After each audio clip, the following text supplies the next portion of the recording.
one of our EIC Editor in Convo live video chats. Today, we have Madge with us. Madge, hi. Hi. Why don't you tell us a little bit about yourself? So I went to Casady School in Oklahoma City, Oklahoma. I graduated last year. I was the editor-in-chief my senior year, and then before that, I joined staff my sophomore year, and then my junior year, I was the photo editor, along with writing stories and everything. Sweet, that's great. So I know that your yearbook staff in high school had really great communication. How did you keep open lines of communication between your editors and your staffers, and how did that contribute to the overall success of your publication? Yeah, so I definitely learned from the previous editors before me on what worked and what didn't. And what we found was every Monday we'd have a big staff meeting, and we'd write all the details on the board of what events are happening, what sporting events, who can cover what, who's busy and can't cover anything. And then I had a co-editor-in-chief, so we would split the room in half, and one of us would go to one side and work with the groups there and just kind of break down the things they need to get done for the week. And then she would do it on the same on the other side.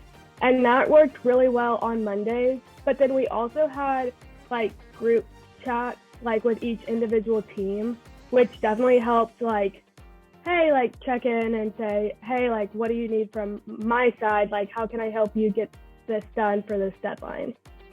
That's great. And when you say teams, was it small groups that had their own leader? How was that set up?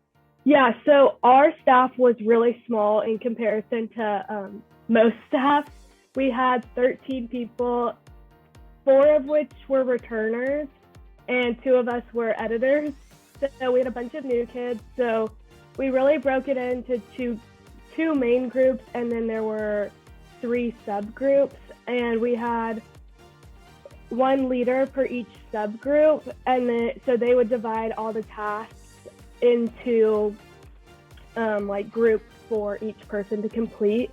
And so they would kind of give the editors a list of what needed to be done, and so we would just check in on them every day. That's great. And so do you feel like being able to talk directly to not only the leaders, but the staffers in general in those groups, do you feel like that helped build some camaraderie on the staff? Did you all get along really well? I seem like the more that the staff gets along, almost the better everybody works and the more successful the publication is.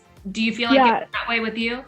Yes, for sure. So with that, we had 4 freshman boys and then the rest were girls. So we had a summer meeting beforehand so everyone could kind of get together and start forming those friendships.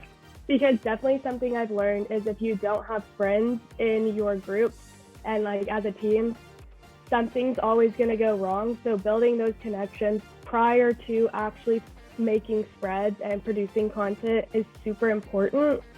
So if we could just make that connection early on, it was all going to be better in the end because they weren't scared to ask for help.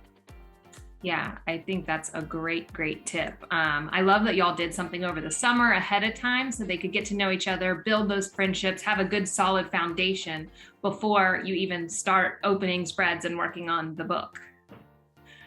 So clearly Yearbook was a great experience for you. Tell me, my last question for you, it's kind of a big one, but what is the number one takeaway that you have from your years on yearbook staff?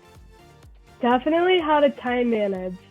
Because I was the head photographer pretty much sophomore year on, and when we would have sports, it wouldn't just be one sport, it would be every sport. So I would definitely divide my time in covering each, trying to split my time equally, but obviously there were some games that needed to be covered more. So now I can apply my time management skills into my classes, splitting up my time equally for whatever class I have that day. That's great. And not only in college, but I can tell you into your career as well. That is a very valuable skill. So I think that's a good word to yearbook kids now. Well, Madge, thank you so much for taking time. I know you're a busy college kid, taking time out of your day to chat with us. I think all your tips and tricks are really great and things that they can implement right now to make their yearbook even better. Yes, thank you. Absolutely. Have a great day. You too.